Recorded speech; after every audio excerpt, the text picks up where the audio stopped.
A memória implícita, ela é geralmente positiva e ela sempre trabalha para o melhor da gente.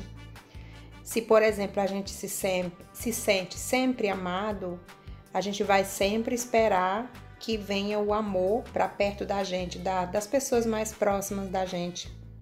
Por exemplo, também, se a gente espera, toda vez que a gente se machuca, ou que acontece algum problema com a gente, que os nossos pais nos dê esse suporte, esse apoio, é porque a gente guardou dentro da gente essa memória implícita no nosso cérebro.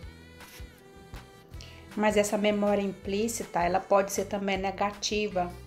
Se, por exemplo, a gente revive sempre, várias vezes, a mesma experiência, ou como, por exemplo, quando os pais, a gente como pai, como cuidador, se a gente fica irritado com muita frequência ou se a gente não demonstrou interesse diante daquela dor e daquela situação. E o problema com essa memória implícita em particular, no caso de uma situação embaraçosa ou negativa, é que esse momento, esse fato acontecido, ele pode ser como uma mina enterrada, só que numa escala bem maior, que pode limitar e enfraquecer a gente, e trazendo para o mundo da criança também pode acontecer a mesma coisa. Durante esse tempo que a gente fica inconsciente ou que a criança fica inconsciente. O cérebro, ele lembra de vários acontecimentos, independente se é consciente essa memória ou se não é consciente. Então, quando a gente passa por uma situação estranha, trazendo para a criança, né? Quando a criança passa por um momento estranho, um momento difícil, de dor, independente do que aconteceu com ela, esse momento difícil ou doloroso, ele fica embutido no cérebro e começa a afetar a criança. Ainda que a gente ou a criança não esteja consciente dessa memória implícita, da origem dessa memória, do que causou no nosso passado essa memória, ela pode ainda causar medo, pode causar tristeza e outros sentimentos dolorosos e também sensações corporais.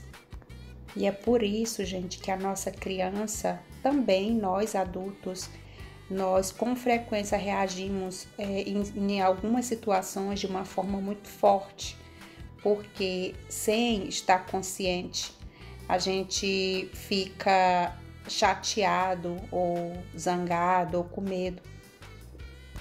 Então, se a gente, como adulto, não der suporte para a criança ou não fazer com que a criança entenda de onde vem essa lembrança dela dolorosa, se a gente não trazer para a consciência dela e fazer com que ela entenda o porquê que ela está agindo daquela forma, a criança pode ter diversas consequências, como, por exemplo, problemas de sono, pode ter fobias e outros problemas aí que vai ser necessário um acompanhamento psicológico. Então, o que a gente pode fazer para ajudar a nossa criança quando ela está passando por esse momento de dor, quando ela de alguma forma está se comportando de uma forma que a gente não sabe o porquê, a melhor forma é que a gente traga para a luz a consciência dessa memória que está lá no cérebro dela registrado, trazer ela para a memória explícita, que no caso a criança ela vai ficar consciente e ela vai de alguma forma colocar em uma forma mais significativa.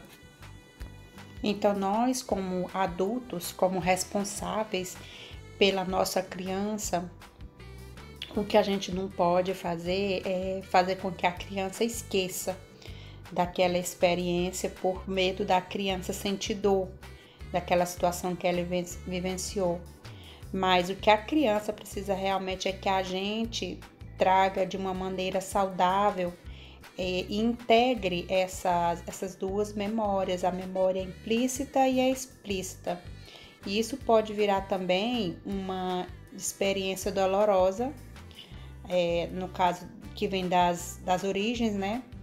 Para transformar em energia e o entendimento de si mesmo. Tem uma parte do nosso cérebro que tem uma missão, que é de fazer essa integração, esse trabalho em conjunto de equipe entre a memória implícita e a memória explícita, para que a gente entenda o mundo e entenda a gente mesmo. E essa parte do cérebro que faz justamente isso se chama hipocampos. Se vocês forem pesquisar na internet, o hipocampos, ele é como se fosse um canal, ele fica totalmente ligado ali à amígdala. E teve um podcast que eu falei sobre a amígdala, que a amígdala, ela é o termômetro dos nossos sentimentos.